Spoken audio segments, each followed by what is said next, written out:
అంటే ఉపవాస దీక్ష అంటే పూర్తిగా నిరాహారంగా ఉండమని చెప్పని ఎక్కడా చెప్పలేదండి. స్వామికి దగ్గరగా ఉండమన్నారు.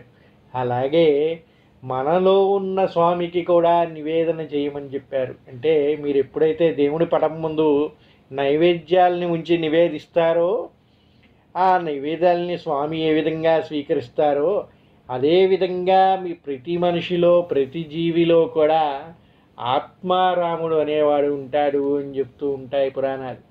ఆ విధంగా మీలో ఉన్న స్వామికి కూడా నివేదన జరిపించాలంట.